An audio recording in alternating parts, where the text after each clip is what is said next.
At 11:58 p.m. on New Year's Eve, I stood in my own living room while my family raised their glasses without me. No one noticed I hadn't joined the circle. That hurt, but not as much as what happened seconds later, when a man I didn't recognize stepped forward and quietly said my name. That was when I realized this night had already gone too far. I had spent most of that evening standing near the window, watching my family move around me as if I were a piece of furniture. The TV countdown played softly, numbers dropping toward midnight, and every laugh from the couch landed like a small cut. I kept telling myself this was temporary, that families go through phases, that the new year might soften whatever had hardened between us. Still, no one met my eyes, and no one asked me to join them. I felt present but unwelcome, included but already set aside, and that quiet exclusion hurt more than anger. I remember thinking how strange it was to feel lonely inside a house I had paid for, repaired and protected for decades. My son stood near the table, champagne bottle in hand, talking over my voice when I tried to say something. My wife laughed at a joke I didn't hear, her back half turned toward me. I told myself not to react, not to ruin the night, because that was always how they framed it afterward. Still, my chest felt tight, as if something important was being decided without me having any say in it at all anymore tonight. There, the music changed, a signal the countdown was about to begin, and everyone moved closer together. Glasses were filled, arms linked, and someone dimmed the lights. I took a step forward, then stopped, when no space opened for me. That was when I noticed the man standing near the hallway, older than my son, younger than me, hands folded calmly, as if he belonged there.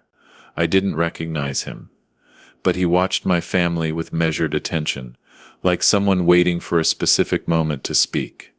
The count reached 10, and my heart started pounding harder than the music did. When the room erupted in cheers, I didn't move. I stood there, empty-handed, watching them toast a future that apparently didn't include me. That was when the man near the hallway stepped forward. He said my name quietly, not to interrupt, but to be heard. The sound cut through the noise, and my wife's smile froze. My son lowered his glass. In that silence, the man introduced himself as my attorney. No raised voices, no accusations, just his presence changing the shape of the room. I felt something shift inside me, a mix of relief and fear, because I understood I had called him earlier that evening, after finding documents in my desk that didn't make sense, papers with my name, my signature, and decisions I never remembered making. I told myself it was stress, that I must have forgotten, but something felt off. When my lawyer asked if he should come over, I hesitated, then said yes. Standing there now, I realized my family had assumed I would stay silent as I always had. They had counted on my habit of avoiding conflict, on my fear of being alone. The new year had started, and so had something else. My lawyer didn't explain anything yet. He simply asked me if I felt comfortable continuing the evening as planned. The question hung there, forcing everyone to acknowledge that something serious existed.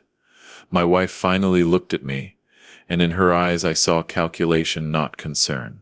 She said we could talk later, but the word later felt like a trap. I shook my head slowly, and that small movement seemed to unravel the night. No one argued, but no one smiled either. The celebration was over, replaced by an uneasy pause that felt longer than any argument we'd ever had. I followed my lawyer into the study, closing the door behind us. He spread the documents across the desk, pointing without touching. He asked me to confirm simple things like where I had been on certain dates and who had access to my papers. As I answered, a pattern formed, quietly, deliberately. Nothing was final, he said, but nothing was accidental either. I felt anger rise, then settle into focus. For years I had ignored small signs to keep peace. Now those choices stood in ink on paper. When we opened the door, the house felt different, like a line had been drawn. My son waited in the hallway, trying to look casual. He asked if everything was okay, and I heard the strain in his voice. I told him we would talk. But not now. That answer seemed to unsettle him more than any accusation. My wife remained by the table, stacking glasses that no one was drinking from anymore. She didn't speak, and that silence felt intentional.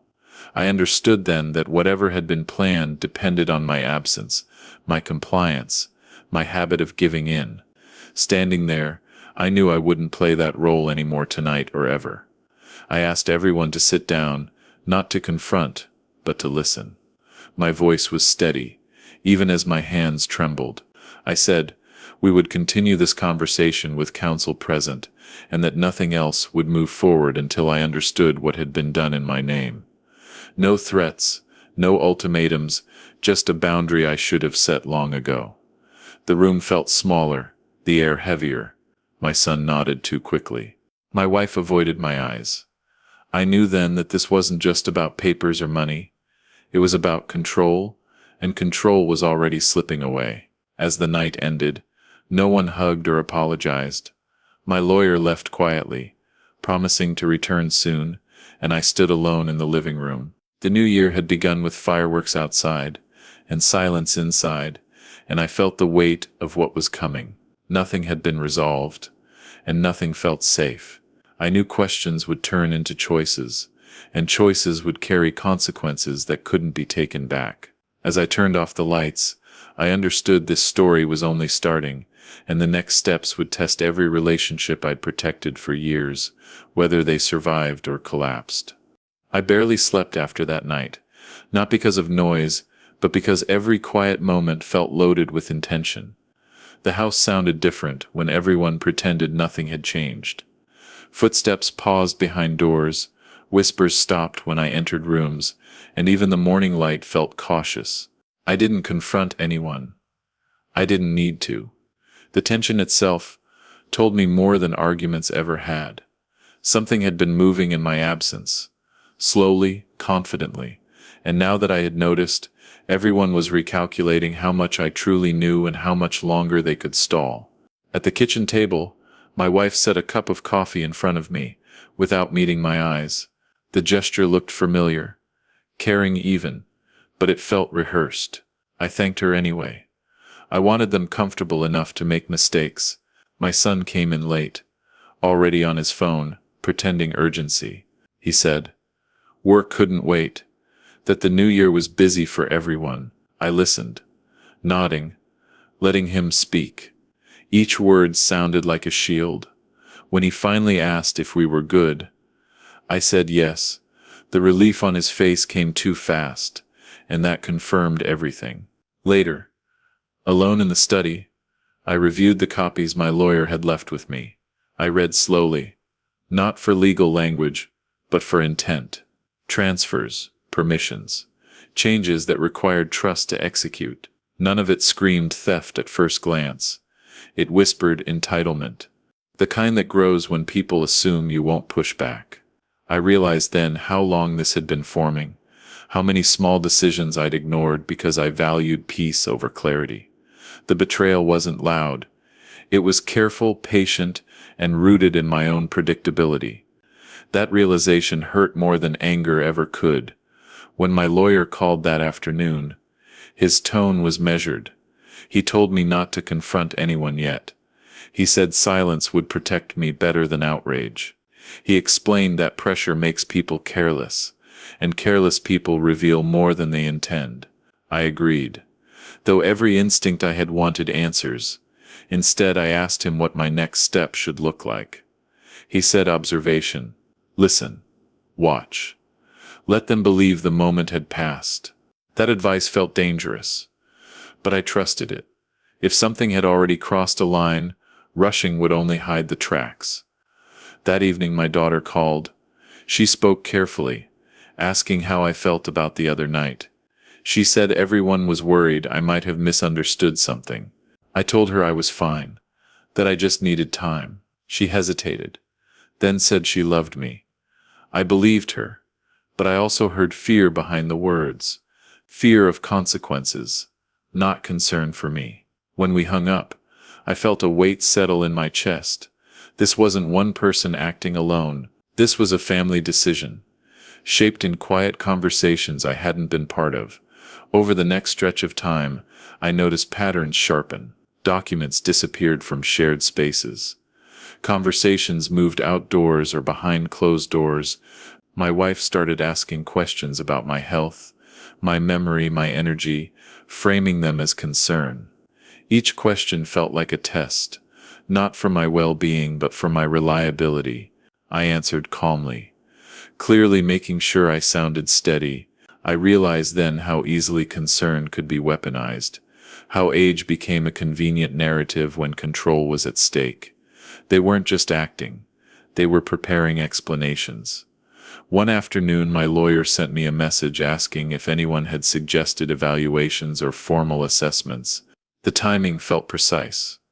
I told him yes, casually, as if it were nothing. He replied with a single line, "That matters." I stared at the words longer than I should have. It meant their plan wasn't only about property or authority, it was about credibility. If they could frame me as confused, then every objection I raised could be dismissed without discussion. The realization chilled me. This wasn't impulsive, it was strategic. That night I sat alone in the living room, lights off, listening to my family move upstairs. I thought about all the years I'd handled problems quietly, believing restraint equaled strength. Now I saw how that restraint had been interpreted as permission. I wasn't afraid of losing things. I was afraid of losing my voice. The difference mattered. Somewhere between those thoughts, resolve replaced hesitation. I didn't need to confront them yet. I needed to be precise.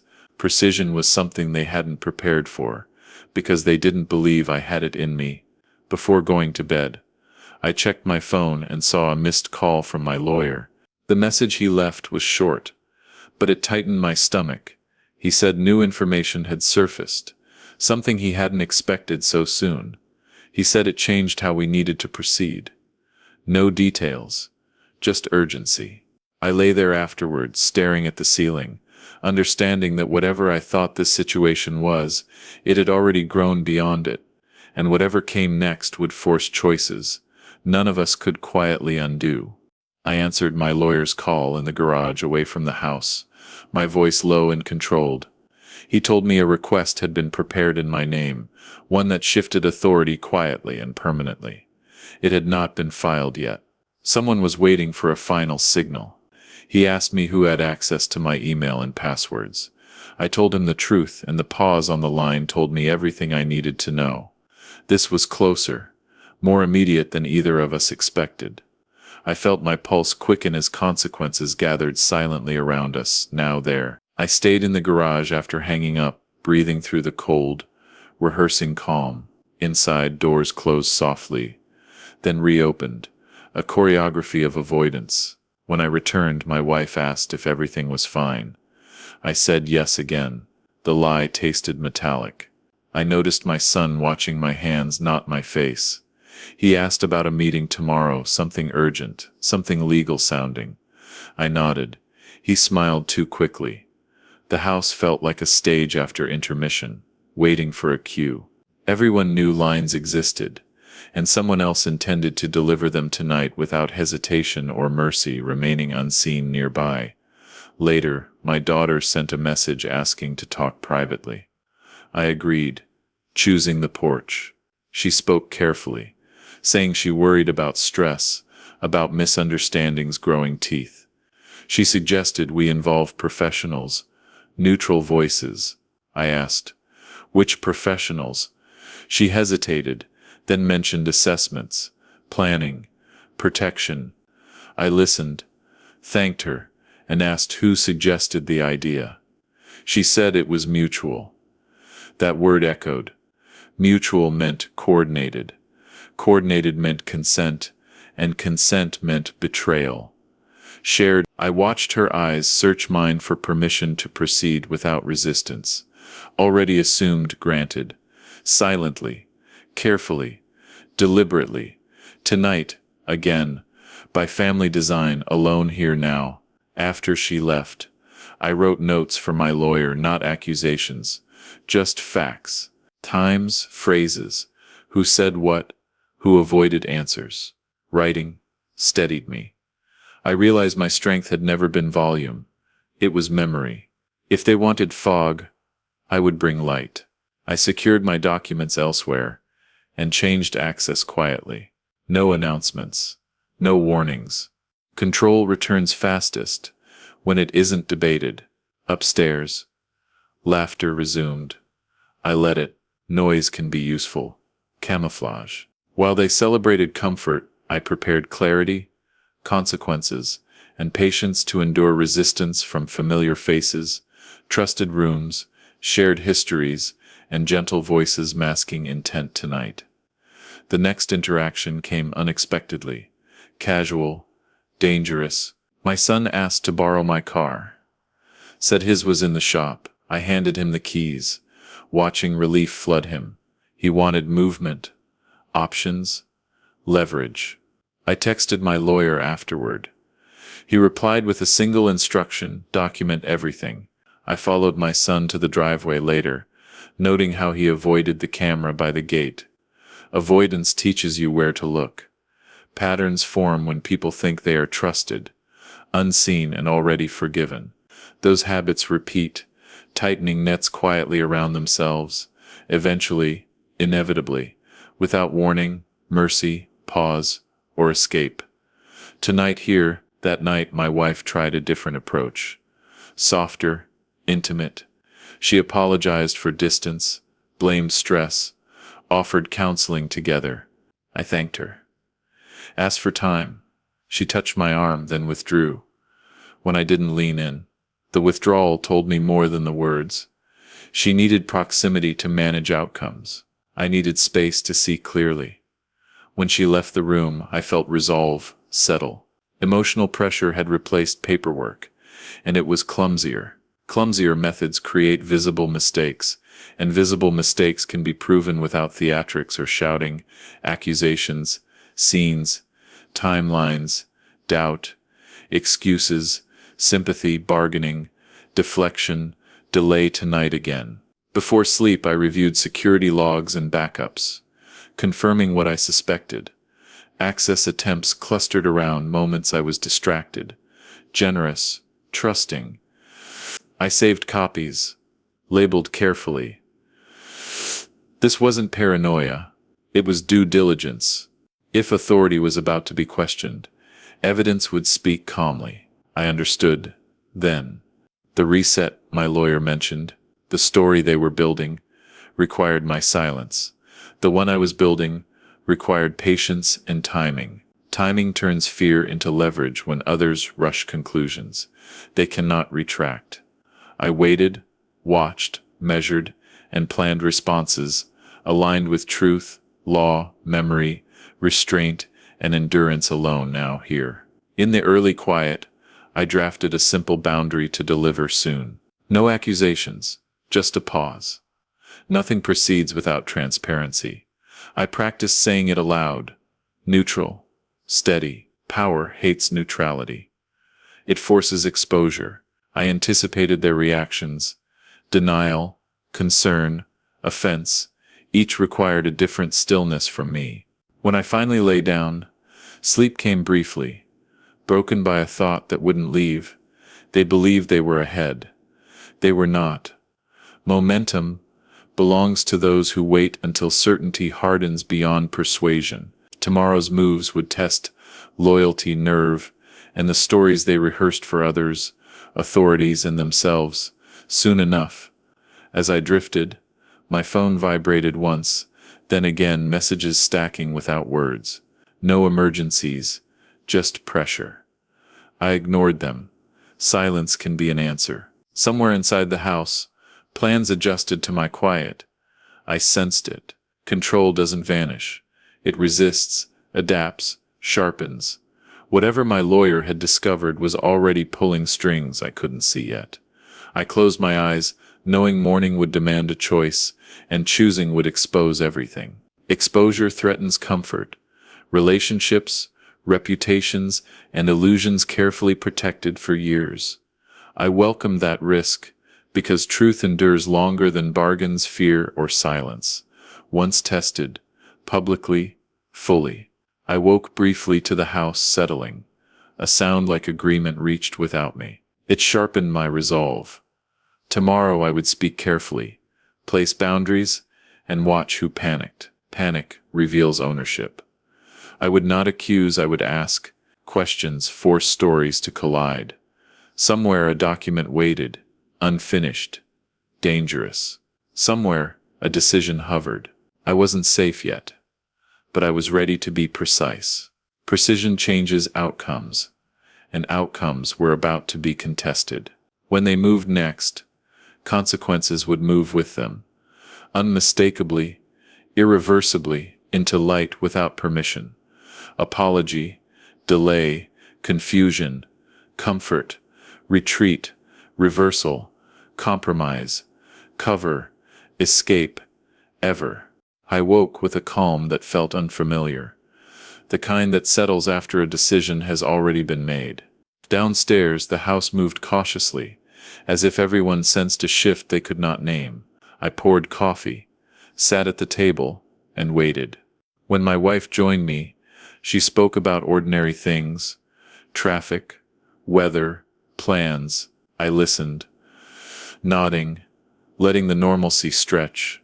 Normal conversations are dangerous when people are hiding something. They reveal strain in the pauses, effort in the smiles, calculation in the choice of harmless topics.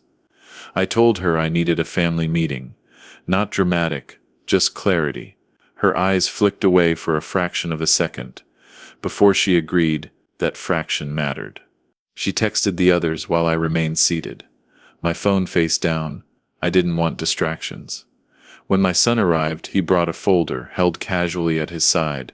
He placed it on the counter like an offering, not opening it. That told me he wanted permission, not discussion.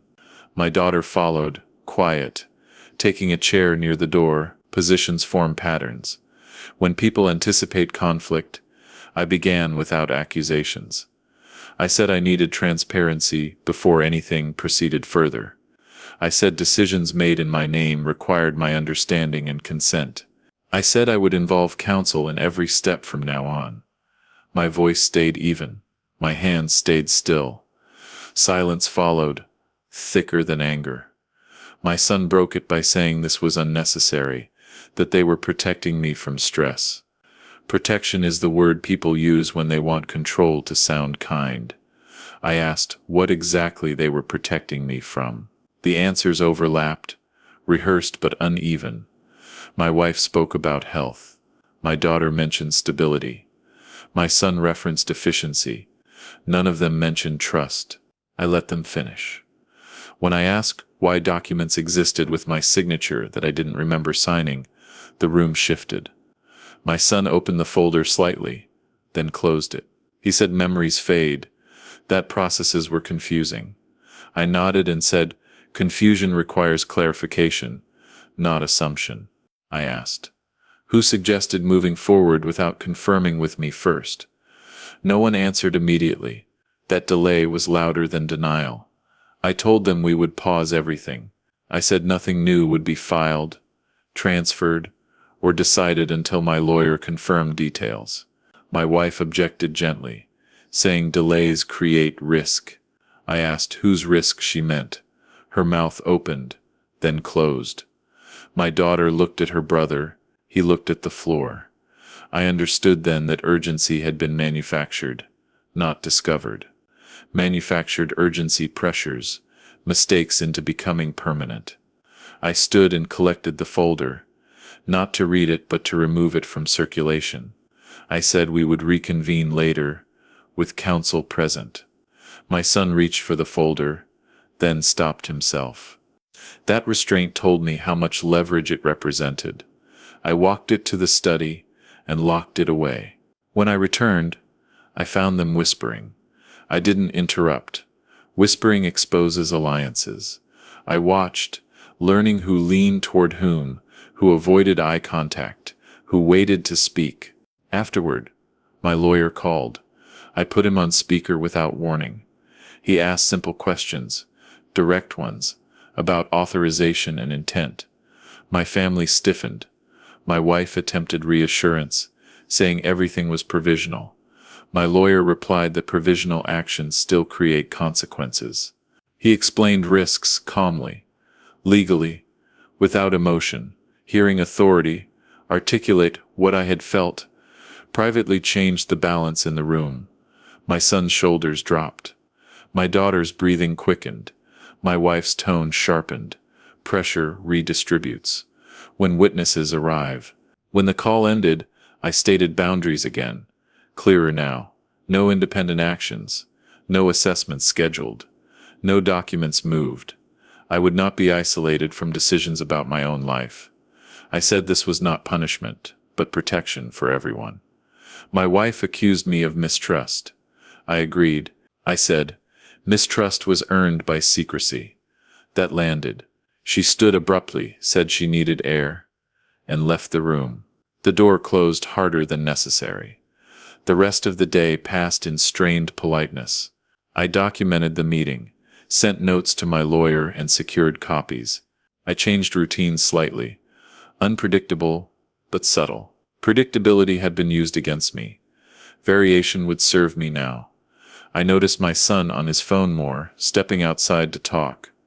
I noticed my daughter hovering near my wife, consoling, strategizing. I didn't confront them. Observation was still safer than reaction.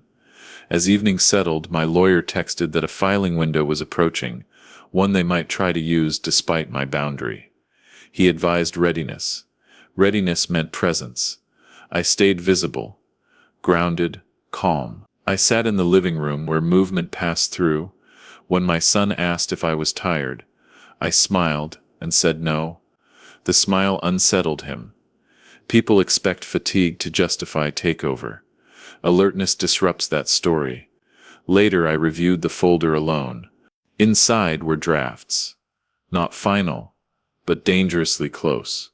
Names, numbers, clauses that shifted authority incrementally. It wasn't a single theft. It was erosion. Erosion depends on time and inattention. I photographed everything, saved it securely, and returned the folder exactly as found. Evidence must be untouched to remain credible. Before bed, my wife tried again, softer, asking if we could reset, start the year fresh. I told her, resets require honesty. I asked her directly whether she believed decisions about me could proceed without me. She didn't answer. That non-answer closed something quietly between us. I wished it hurt more. Instead, it clarified.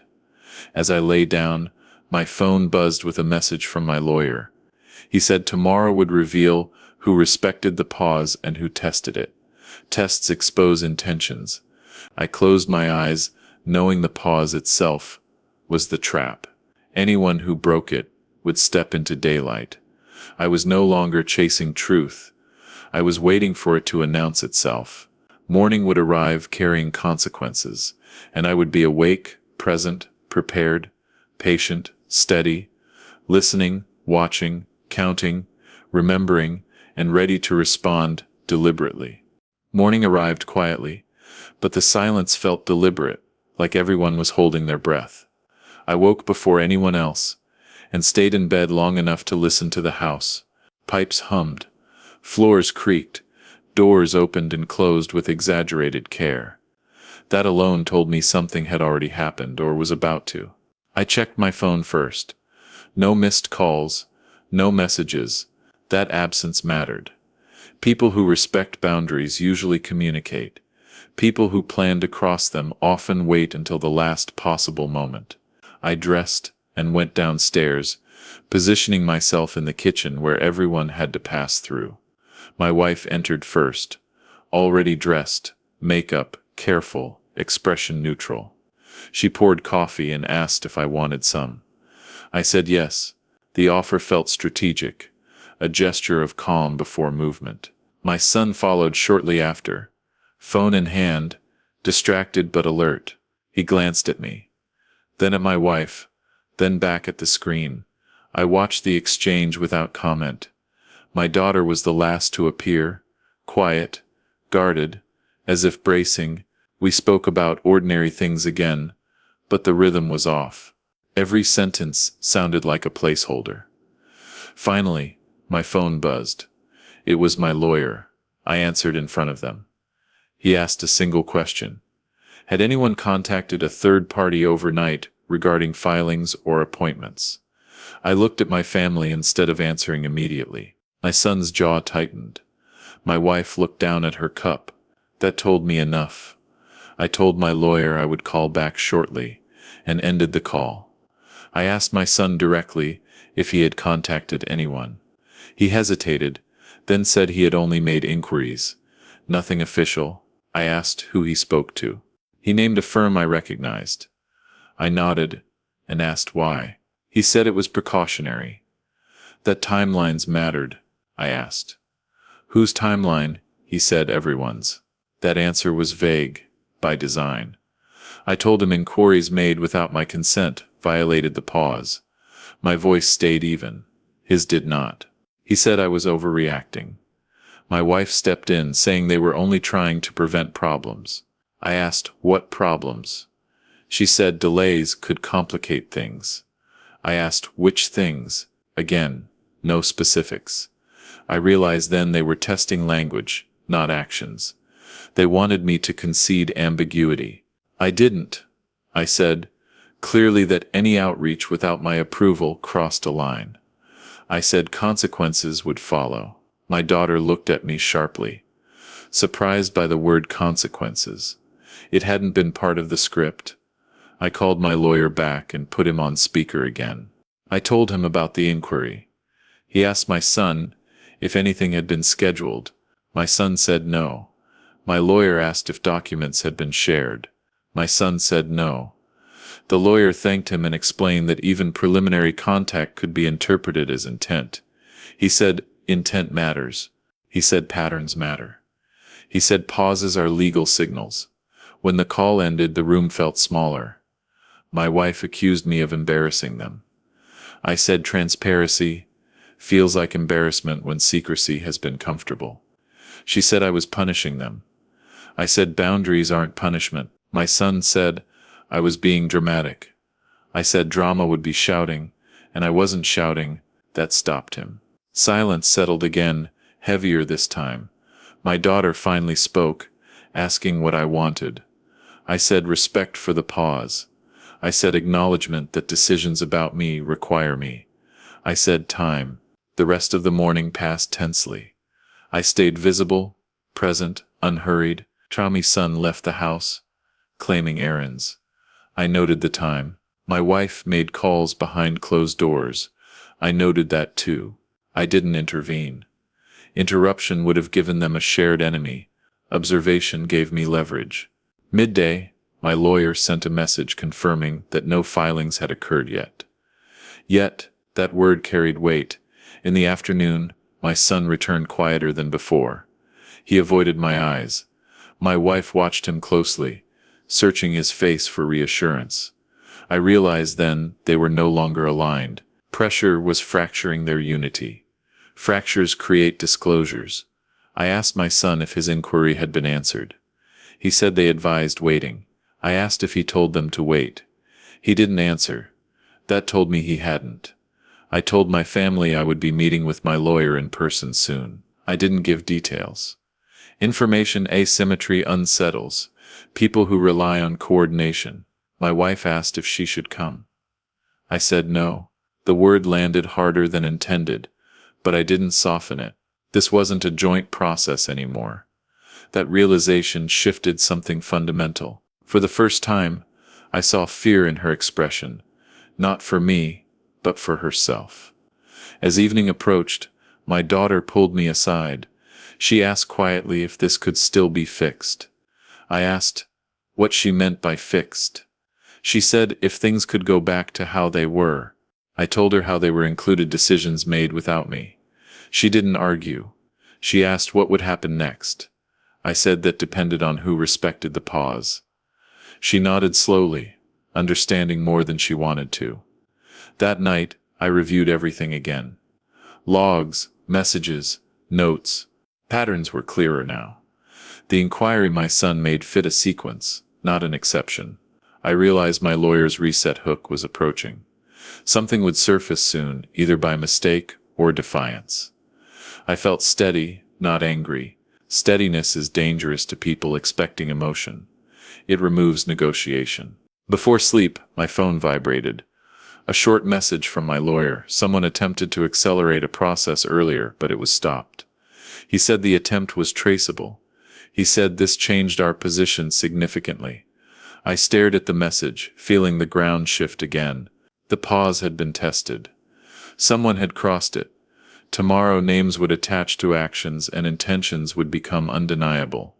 I turned off the light knowing the story was entering a sharper phase, one where patience would give way to precision, and precision would force truth into the open, whether my family was ready or not.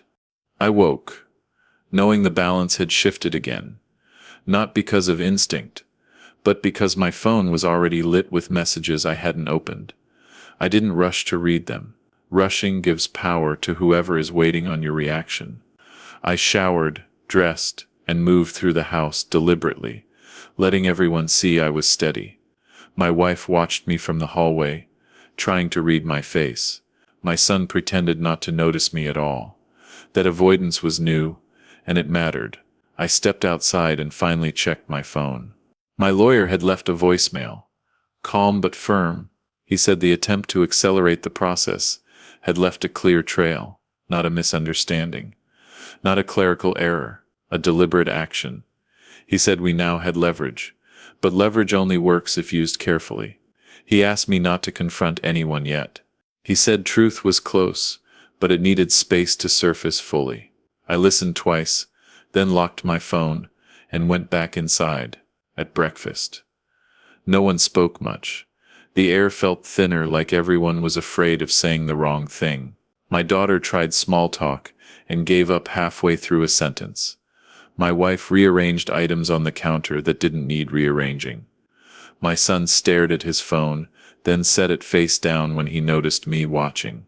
That small act told me more than words. People hide screens when they don't want questions. I announced I would be out for a while. No details. My wife asked if I wanted company. I said no. She nodded too quickly. Outside, I didn't go to my lawyer's office. Instead, I drove aimlessly for a while, thinking. Anger wanted to take the wheel, but I didn't let it. Anger simplifies things, and this situation required complexity. Someone in my family had tested the pause, knowing it was a line that meant urgency, fear, or desperation. All three make people sloppy. When I returned, the house felt different again. Quieter, but not calm. My son wasn't there. My wife said he'd gone out. She didn't say where. I didn't ask. I went to the study and waited. Waiting is uncomfortable when you're used to acting, but it forces others to reveal themselves. An hour passed. Then another. I worked through old files, mundane things, letting time stretch. Eventually, my son came home. He looked tired, more than he should have. He went straight upstairs without speaking. I heard his door close. A few minutes later, my wife followed him. Voices carried faintly through the floor, tense but controlled. I didn't strain to hear. Partial information creates false certainty. I waited for what would come willingly. My lawyer called later than usual. He said the attempted acceleration had been linked to a specific email chain. He asked if my son or wife had access to that account. I told him yes. He said the request came with language implying consent that hadn't been granted. He paused, then said this changed how a judge would view intent if things escalated. Intent, that word again. I thanked him and asked what he recommended next. He said, containment. No confrontation yet. Let pressure do its work. That evening my daughter approached me quietly. She said my son was upset, that he felt accused. I asked, accused of what? She hesitated. I waited. She said he felt like I didn't trust him anymore. I said trust changes. When actions do. She asked if this would ruin the family. I said families aren't ruined by truth, only by avoiding it too long. She nodded, eyes wet, and walked away. That conversation stayed with me. She wasn't leading this. She was caught in it. Later my wife tried again to bridge the gap. She suggested dinner out, neutral ground. I declined. Neutral ground only matters when both sides are honest. She pressed, saying tension was bad for everyone. I asked again what exactly they were afraid would happen. She snapped. Then, just briefly, saying I was making things harder than they needed to be. The slip was small, but revealing. Harder for whom? That was the question she didn't answer. That night, I received an email forwarded by my lawyer. It was the chain. Seeing it laid out, removed all doubt. The language was careful, but unmistakable, framing urgency, authority, inevitability. My name was used as leverage, not as a participant. Reading it didn't make me angry. It made me precise. This wasn't about misunderstanding or protection. It was about control before resistance could form. I slept lightly, waking often, but without panic. Morning would force movement.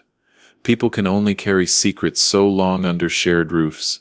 At breakfast, my son didn't appear. My wife said he was sleeping in. That alone told me he was processing, not resting. Processing leads to either confession or defiance. Midday, my lawyer texted that the attempted acceleration had been formally halted and documented. He said the other party had gone quiet. Quiet is never neutral, it's regrouping. He asked if I was ready to move forward.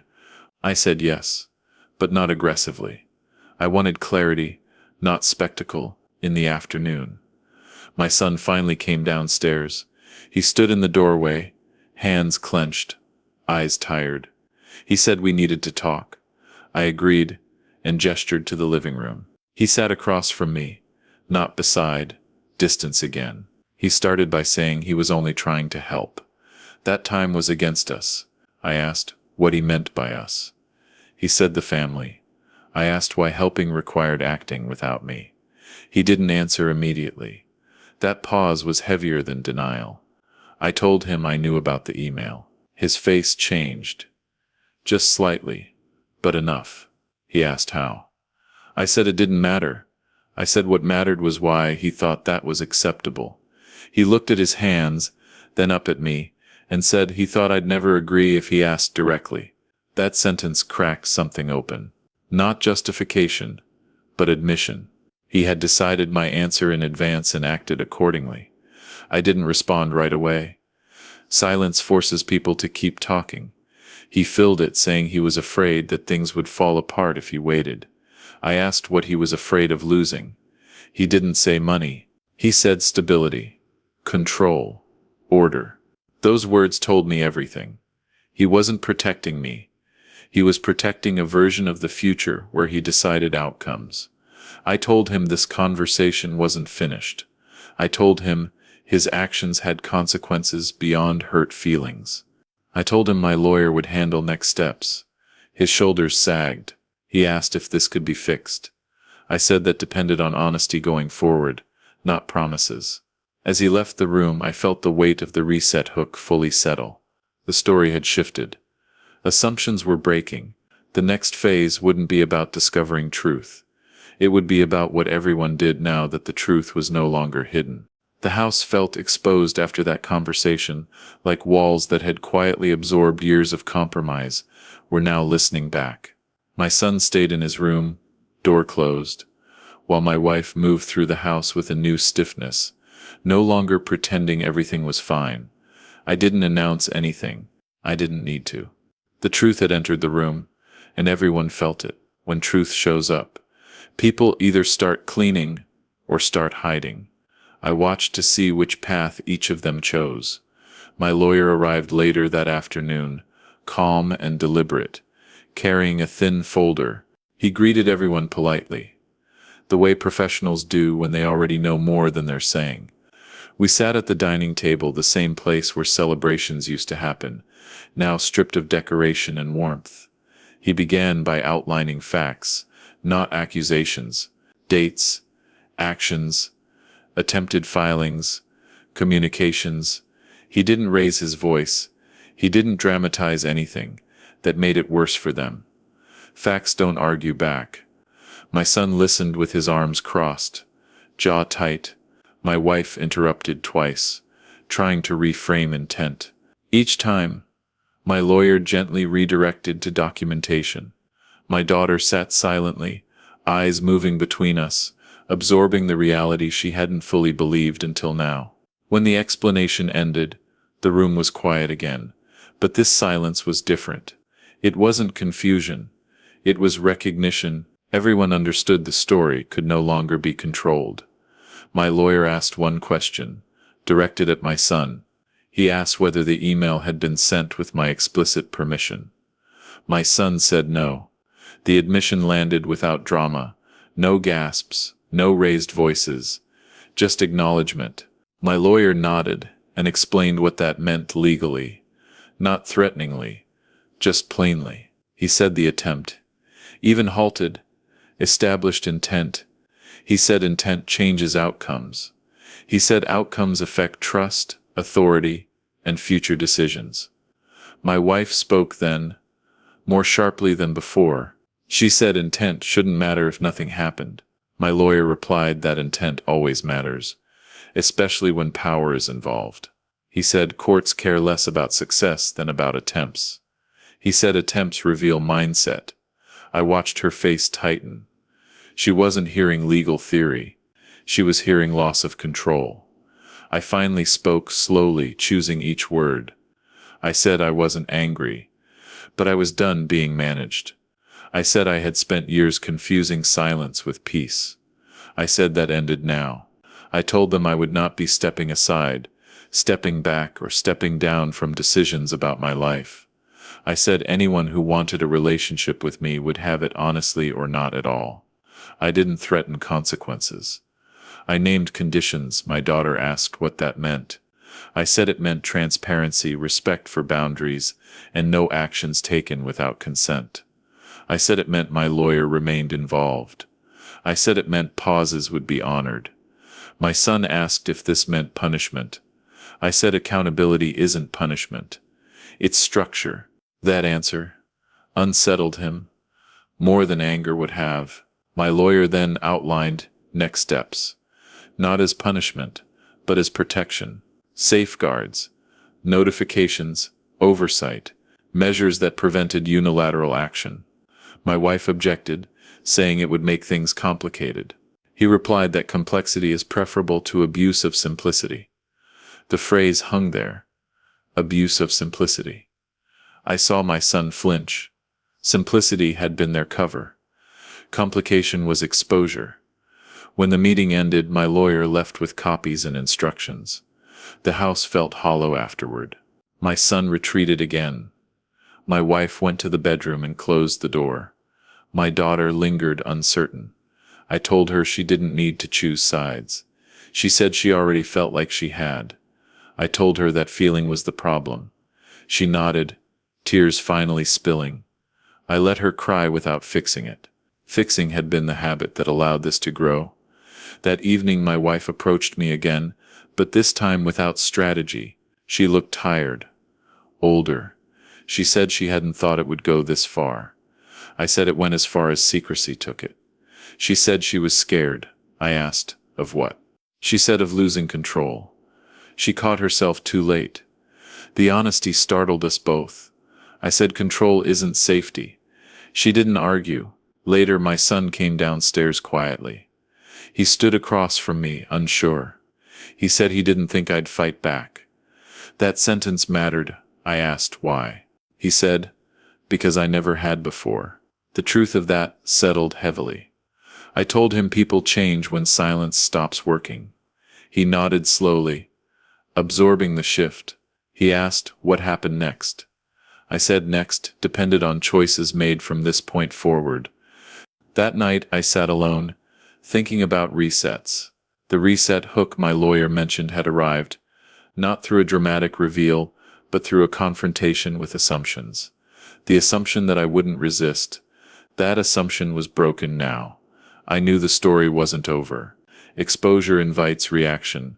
Reaction brings risk, but for the first time, the risk wasn't mine alone. Before bed, my phone buzzed with a message from my lawyer. He said something new had surfaced, unrelated to the email.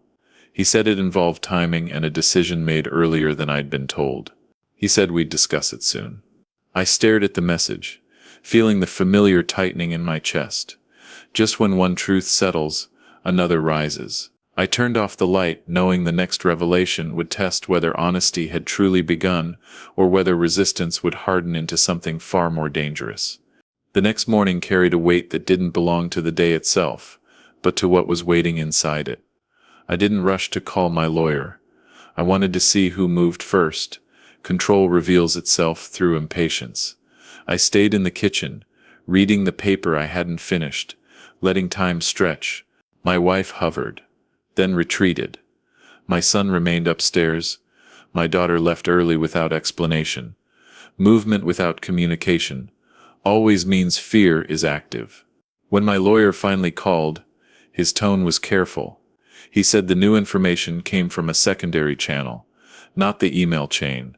It involved a decision made earlier than anyone had admitted, one that explained the urgency, the pressure, the coordinated behavior. He said it wasn't finalized, but it had been initiated. I asked, "Initiated how?" He said, quietly. "Through an internal process that assumed my eventual absence." The word absence settled heavily. Not disagreement. Absence. He explained that someone had explored contingencies that only activate if a person is considered unable or unavailable. He didn't accuse. He didn't speculate. He said the inquiry existed, time-stamped and documented. He said it reframed everything. I thanked him and asked for copies. He said he'd bring them personally. That mattered. Some information shouldn't travel electronically. I ended the call and sat still, letting the meaning surface slowly. Absence wasn't about me leaving the house. It was about removing me from the decision-making entirely. That explained the health questions, the assessments, the urgency. This wasn't just about control of assets. It was about redefining me. I felt anger then, sharp and cold, but I didn't move. Movement too early would blur the edges of what was now painfully clear. When my lawyer arrived, he didn't sit right away. He placed the documents on the table and waited for me to read.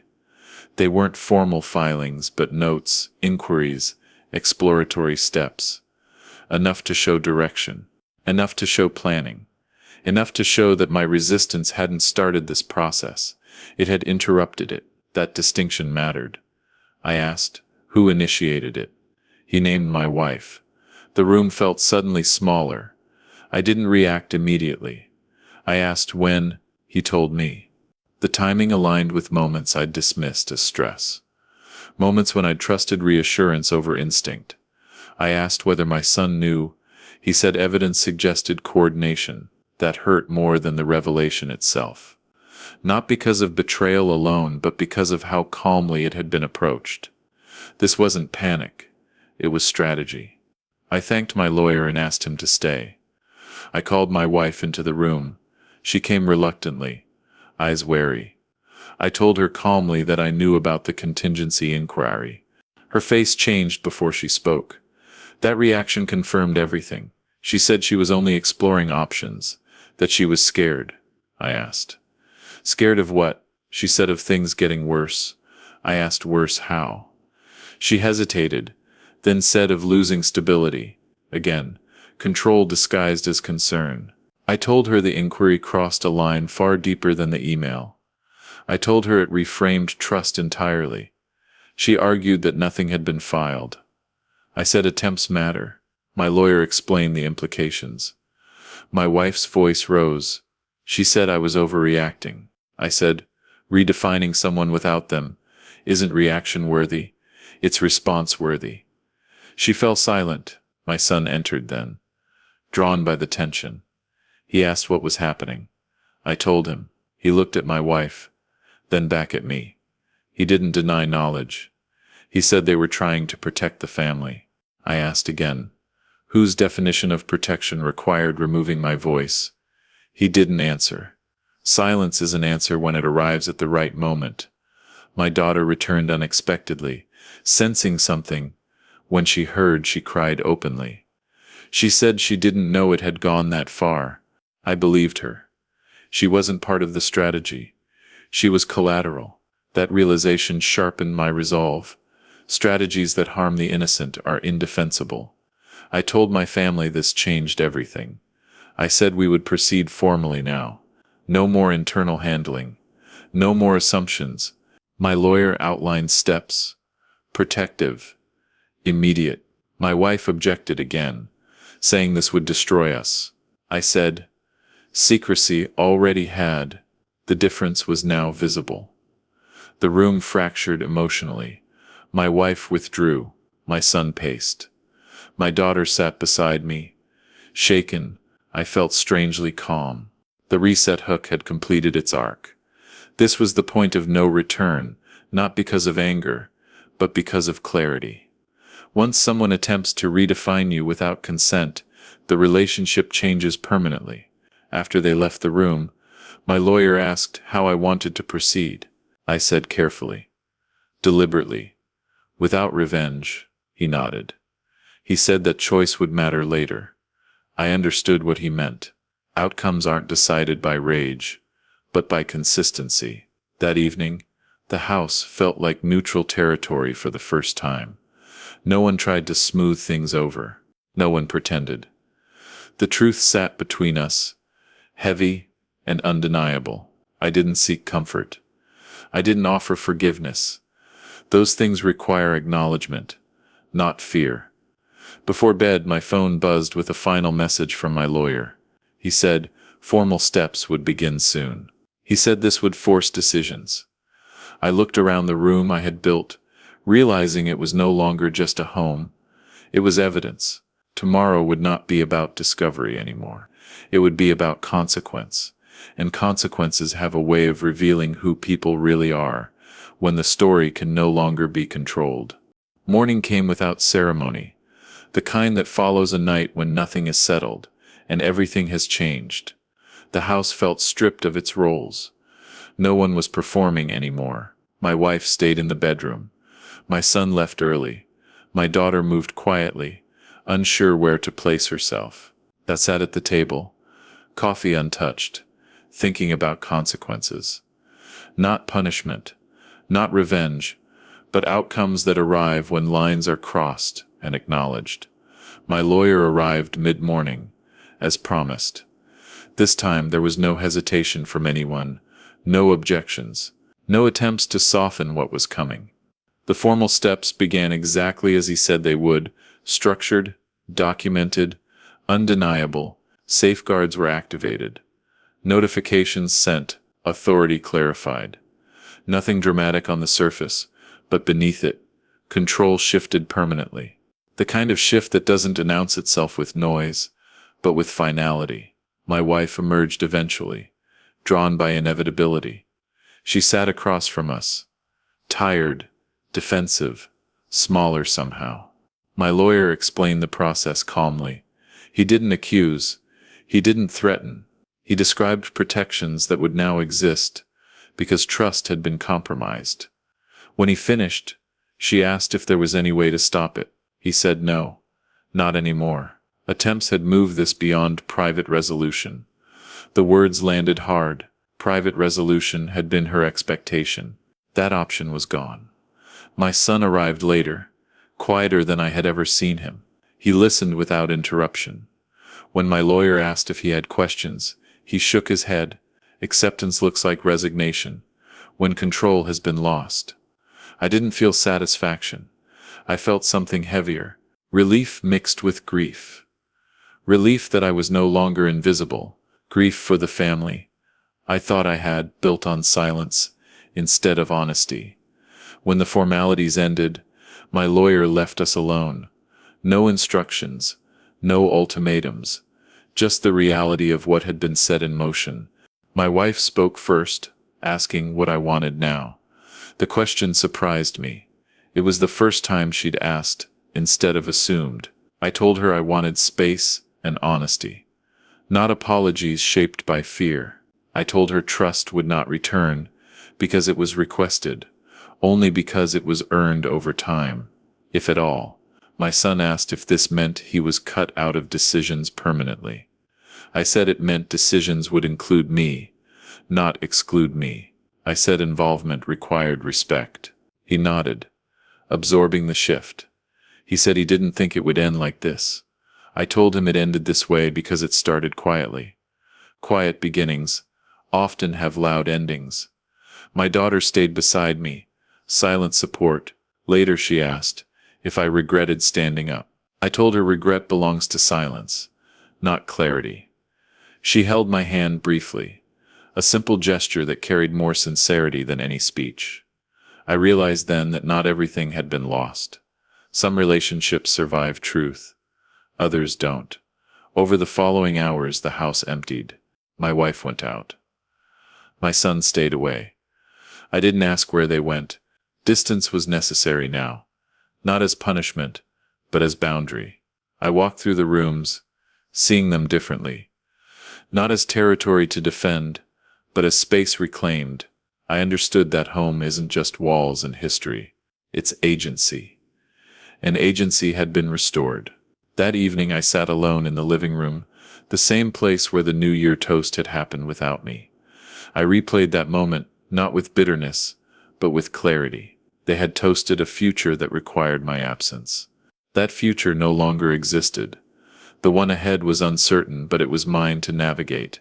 Uncertainty with agency is better than stability without it. My phone buzzed once more, a message from my lawyer confirming everything was in place. He said this chapter was closed, legally. The rest would be personal. He was right. Law can establish boundaries, but only people decide how to live within them. I turned off the phone and sat quietly, letting the weight of the story settle. I thought about the choices that had brought us here. My silence. Their assumptions. The way concern can become control when unchecked. I didn't absolve myself. I had allowed too much by avoiding discomfort. That was my lesson. Boundaries delayed become emergencies. I would not repeat it. Late that night, my wife returned. She stood in the doorway, unsure. She said she didn't know how to move forward. I told her forward would require honesty without strategy. I didn't promise reconciliation. I promised clarity. She nodded, tears in her eyes, and left the room. Whether she understood fully, I didn't know. Understanding takes time when control has been the language. I went to bed knowing the story would continue beyond these walls. Relationships would change. Some might end, others might transform. But one thing was certain. I would not be erased quietly again. The attempt to redefine me had failed, not because I fought loudly, but because I stood deliberately, as sleep. Finally came, I felt something unfamiliar settle in my chest. Not peace, exactly, but solidity. The kind that comes from knowing where you stand, even if you stand alone. The new year had begun with exclusion and silence. It ended with boundaries and consequence. And for the first time in a long while, the future, however uncertain, belonged to me.